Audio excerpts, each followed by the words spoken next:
आज हमारे भारत में पढ़े लिखे मूर्खों की कमी नहीं है। पहले अनपढ़ मूर्ख हुआ करते थे, आजकल पढ़े लिखे मूर्ख होते हैं। पहले अनपढ़ मूर्ख हुआ करते थे, आजकल पढ़े लिखे मूर्ख होते हैं। फर्क इतना है। यही नहीं, अभी और सुनिए। करना है कि इसके लिए कर्म की आवश्यकता है, भगवान की कोई आवश्यकता नहीं।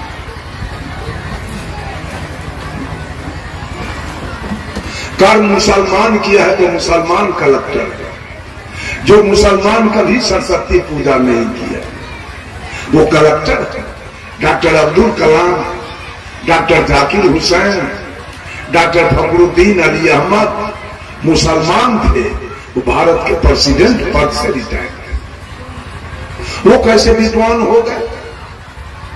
अगर विद्या की देवी सरस्वती होती तो मुसलमान को विद्या नहीं देती, वो पूजा नहीं करता है मुसलमान। विद्या उसके यहां जाएगा जिसकी चेतना ठीक है, और जो पढ़ने में मन लगाता है विद्या उसके यहां जाएगा।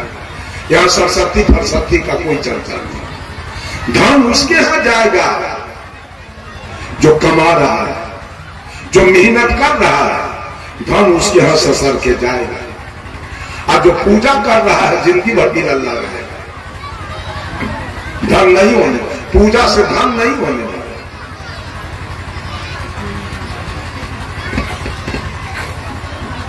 कर्म कीजिए। गोस्वामी तुलसीदास जी ने रामचरितमानस में लिखा है, कर्म प्रधान विश्व करी राखा,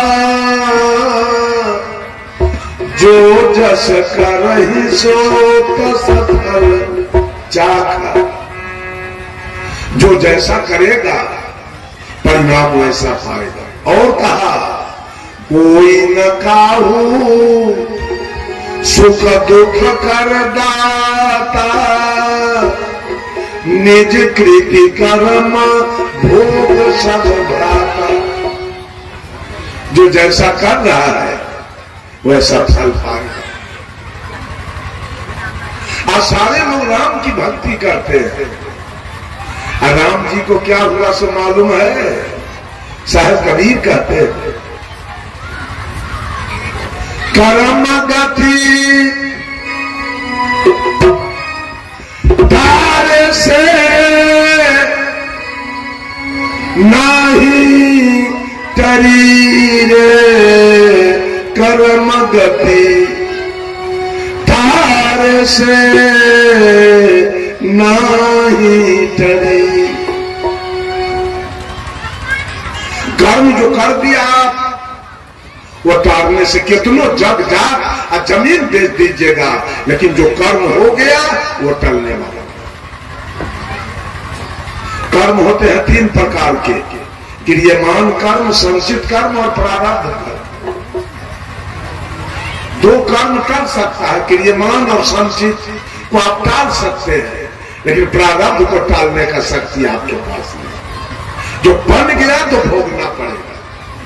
राम को भोगना पड़ गया।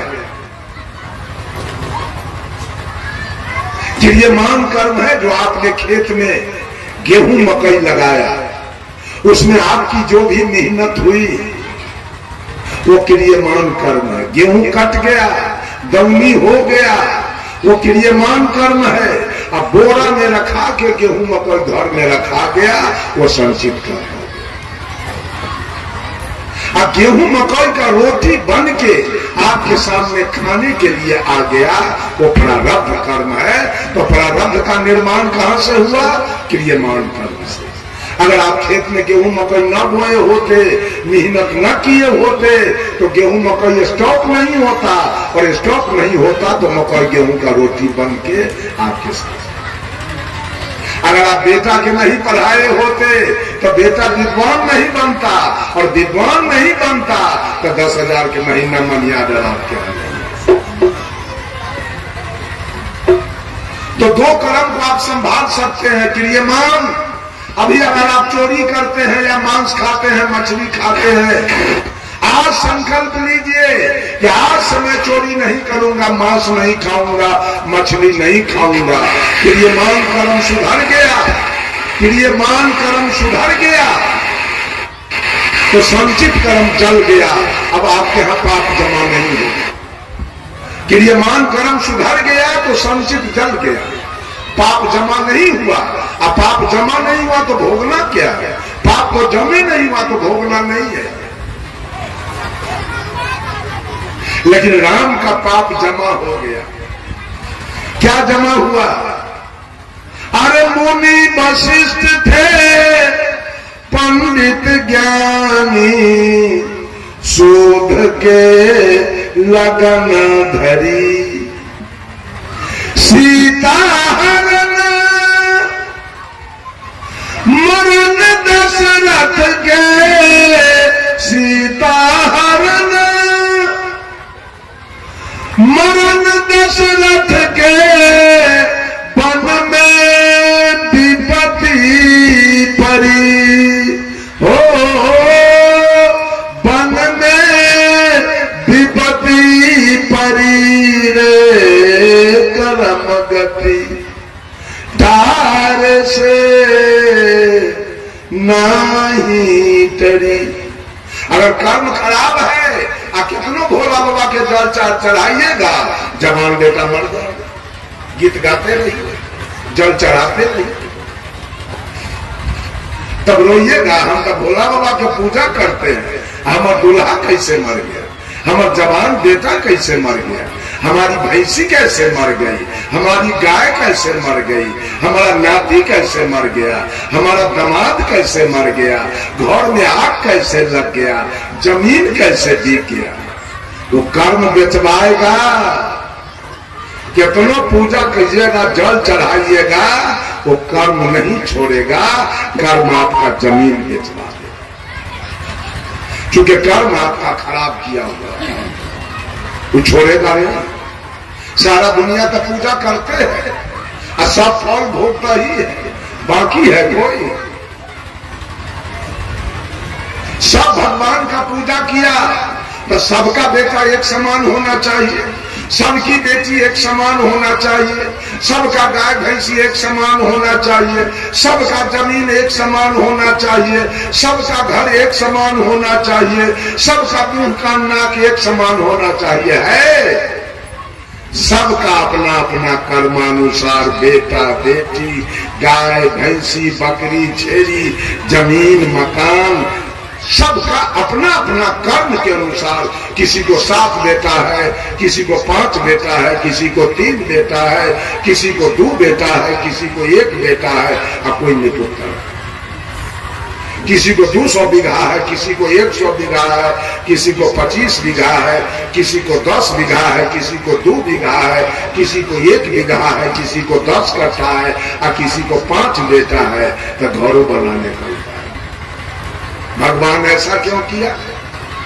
एगो के घर बनाने के लिए नहीं, एगो के 200 बीघा। यानी भगवान के तो मूरी पर पुरानका खौर रख के और सलाई बार के लगा देने में कोई यानी बाप रह के क्या करेगा? जो एक बेटा के 200 बीघा और एक बेटा के मिर्चाइयों रोपेला एक बिस्मिल्लाह।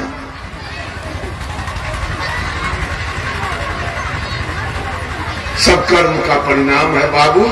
भगवान तो है ये नहीं। भगवान अगर है तो रत्ती रत्ती बांट करके आप लोग अपना हिस्सा में ले लीजिए।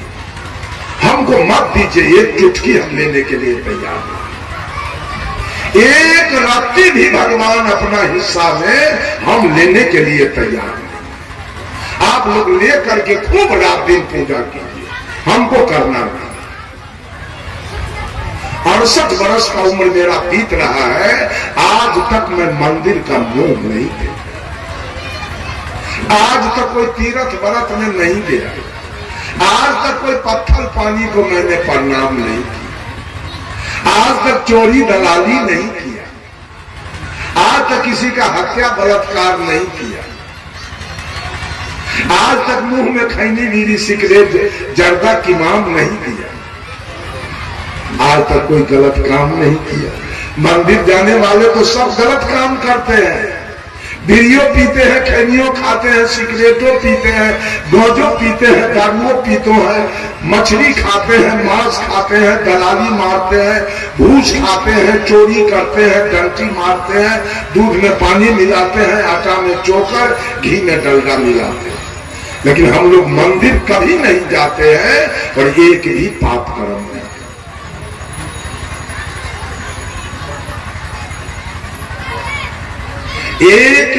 एक चींटी को आज तक नहीं मारा मैं, एक चींटी को जान करके नहीं मारा हूं आज तक। हम मंदिर भी नहीं कहेंगे। एक पादरी जी थे, पादरी जी नित्य दिन गिरजाघर पर जाकर, यह दृष्टांत है, इसको सिद्धांत आप लोग मत समझेंगे, यह कबीर का सिद्धांत नहीं। कबीर के सिद्धांत में थोड़ा सा भी कहीं गड़बड़ी नहीं मिलेगा।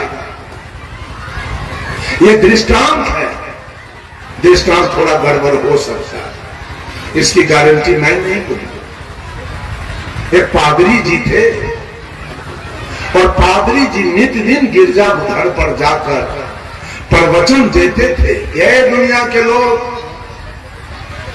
भगवान पर विश्वास करो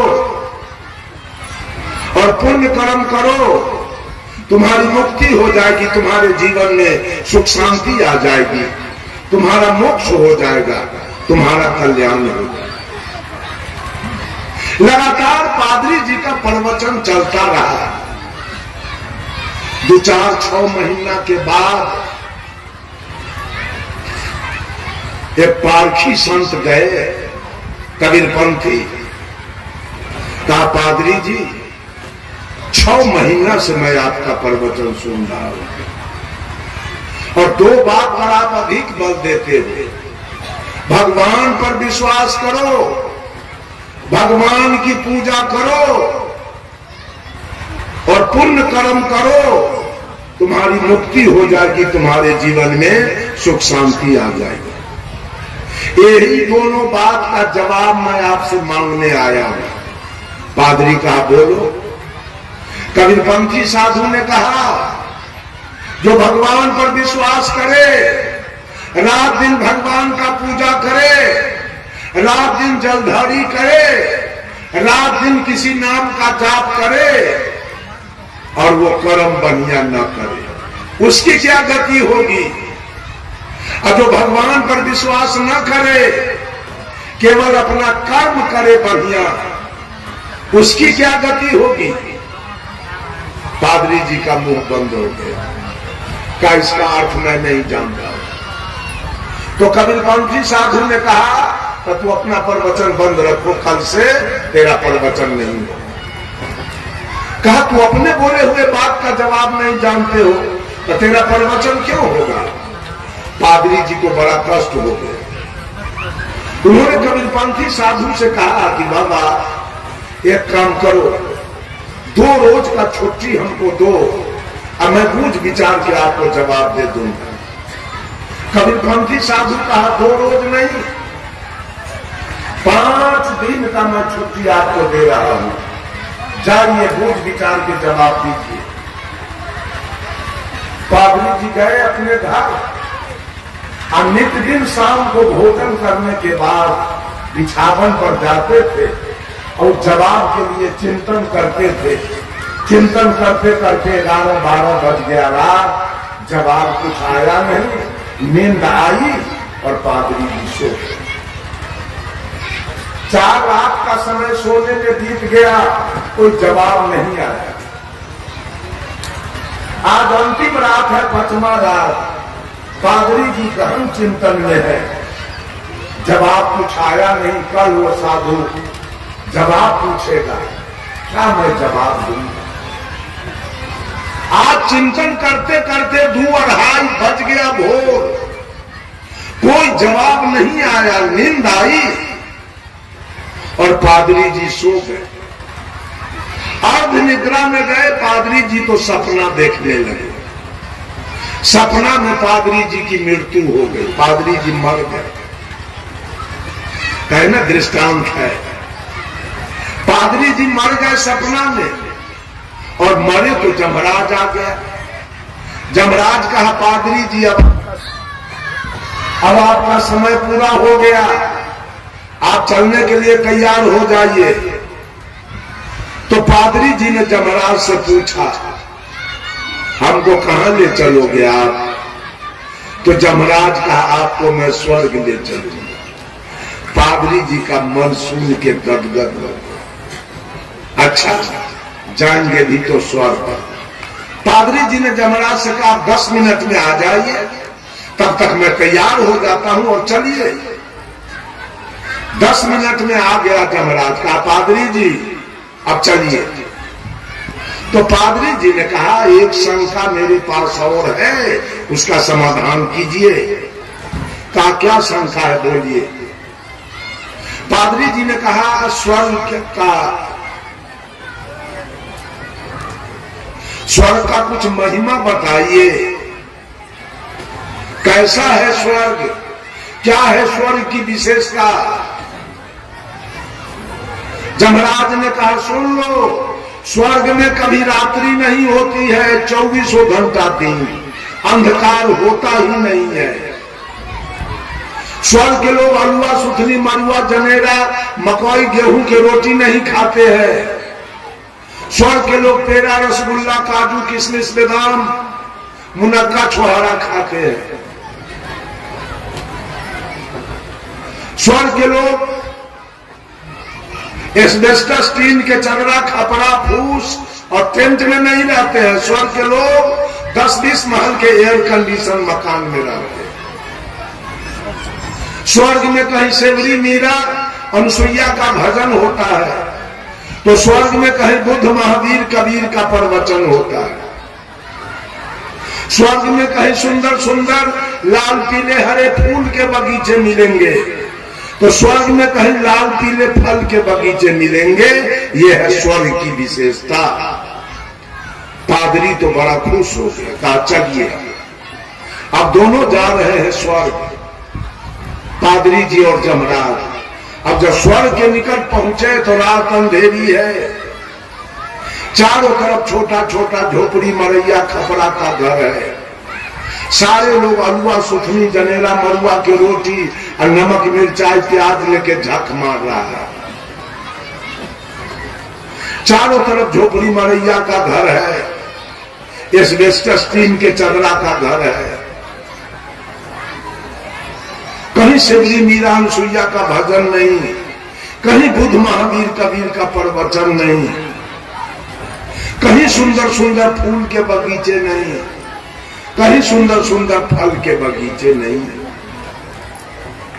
अब पादरी पूछा जमराज से, कितना झूठ बोलते हो आप? कहा, स्वर्ग ले चलेंगे, ये सब विशेषता है स्वर्ग की। ये स्वर्ग तो नरक से बदतर है आपका, यही स्वर्ग है। पादरी ने कहा, खैर ठीक है, आपका स्वर्ग तो मैं देख लिया, अब जरा आप अपना नरक दिखाओ तो। जमराज कहा, नरक देखोगे क्या? कहा, जी चलो। अब नरक जा रहे हैं दोनों। नरक के निकट गए तो दिन है पूरा प्रकाश, चारों तरफ 10-20 महल के एयर कंडीशन, चारों तरफ लोग पेड़ा, रसगुल्ला, काजू, किशमिश की बारिश हो रही है। चारों तरफ सेवरी, मीरा, अनुसुईया का भजन हो रहा है, बुद्ध, महावीर, कबीर का प्रवचन हो रहा है। चारों तरफ सुंदर सुंदर फूल के बगीचे, सुंदर सुंदर फल के बगीचे लगे। पादरी कहा जमराज से, कितना झूठ बोलते हो। जिसको आपने स्वर्ग कहा था वो नरक से बदतर है, और जिसको आपने नरक दिखाया वो स्वर्ग से बढ़कर है, ऐसा क्यों? आप पादरी जी को जवाब मिल रहा है। जमराज ने कहा, है पादरी, तुम्हारे जैसे लोग जो रात दिन भगवान का पूजा किया, भगवान पर भरोसा किया, अगरबत्ती जलाया, जल चढ़ाया, ताली बजाया, नाम का जाप किया, लेकिन वो आदमी कर्म बढ़िया नहीं।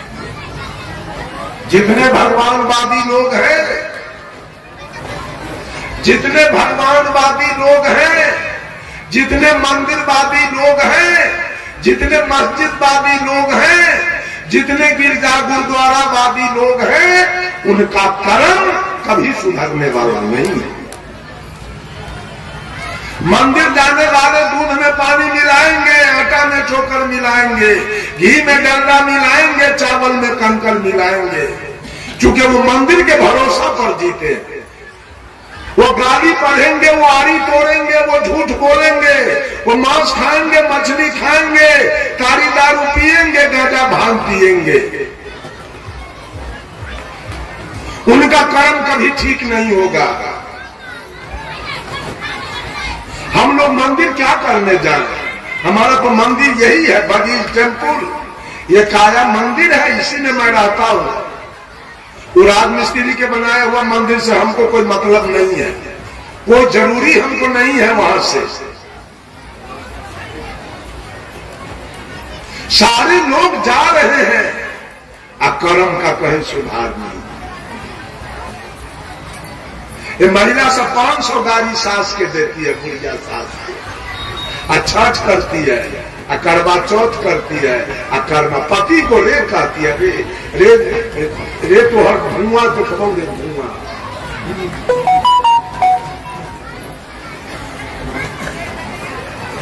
जेल से गाड़ी देती है पति के, अब देवता के पूजा करती है छठ के, करवा चौथ, कर्मा धर्मा तीज, जितिया करती है। कर्म सुधर जाएगा?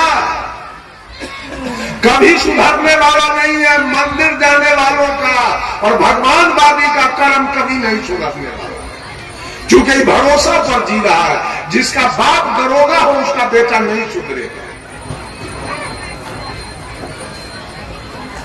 बाप के भरोसा पर जी रहा है, बापे दरोगा है, किसी का इज्जत लूट लेंगे, क्या बिगाड़ेगा हमें? किसी को मर्डर कर देंगे, क्या बिगड़ेगा हमारा? FIR तो होते न करेगा हमारा, क्योंकि वो बाप के भरोसा पर जी रहा है। ऐसे सारे दुनिया के लोग मंदिर के भरोसा पर जीने वाले, हम लोग अपना भरोसा पर जीने वाले हैं। और 24 घंटा ध्यान रहता है कि एक गलती न हमसे हो जाए कि कोई उपरा रहा है। हम भगवान के भरोसा पर जीने वाले लोग नहीं हैं, अपना कर्म सुधार के चलते हैं। कहा कर रहा है पादरी, तुम्हारे जैसे लोग जो जीवन भर भगवान का पूजा किया, सौसे लक्ष्मीपुर में आधा जादव है, आधा मंडल कमंडल है, लेकिन दोनों तरफ घूम के हम देख लिए, लगता है कि पूरा गांव में 1 करोड़ से कम बकरी नहीं होगा। और सारा लोग देवी देवता की पूजा कर रहा है, सब मंदिर मस्जिद जा रहा है, प्रणाम कर रहा है, अगरबत्ती बार रहा है। हमको लगता है पूरा गांव का साई है, सब बकरी पोस पोस के कटवाता है। सुधर जाएगा? मंदिर जाने वाले सुधर जाएंगे कभी भी? छठ भी होता होगा गांव में, चकचंदा भी, जितिया भी, करवा चौथ भी, होली भी, दिवाली भी, बैनाथ भी, जगन्नाथ भी, गंगा स्नान भी चलता होगा, लेकिन कितने पापों कर्म हो रहा है, उतने हत्या भी हो रहा है। नहीं है सुधारने वाला। कहा जमराज पादरी जी, तुम्हारे जैसे लोग जो जीवन भर भगवान का भरोसा किया, रात दिन भगवान का पूजा किया, लेकिन वो कर्म बढ़िया नहीं किया, वही लोग आकर इस स्वर्ग को नरक बना, वही लोग आकर इस स्वर्ग को नरक बना दिया है। और जिसने अपने कर्म का भरोसा किया, भगवान का भरोसा छोड़ दिया, वो सारे लोग आकर इस नरक को स्वर्ग बना। कर्म भगवानवादी लोग स्वर्ग को नरक बनाया और कर्मवादी लोग नरक को स्वर्ग बनाया है। राम बोला बा भेजिया, दिया कबीरा रोए, और जो सुख साधु संग में सो वैकुंठ न होए। जिस दिन मनुष्य का कर्म केवल ठीक हो जाए, स्वर्ग जाने की आवश्यकता नहीं पड़ेगी, स्वर्ग उतर के आपके निकट आ जाएगा। कर्म ठीक हो, कर्म ठीक हो रहा है, कर्म ठीक है। हम तो देखते ही सब कहते हैं कि हम कबीर पंथीय हैं, तो इतना बकरी कहां से आ गया? तो बाप रे, रोड पर नाक नहीं दिल जाता है बकरी के पेशाब महकता है।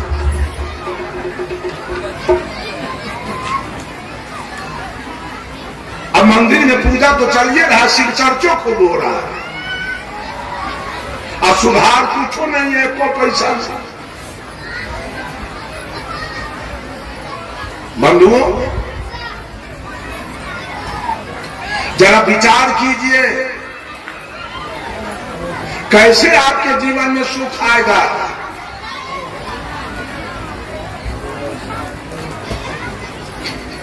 सब लोग भगवानवादी बनते चले जा रहे हैं धीरे धीरे।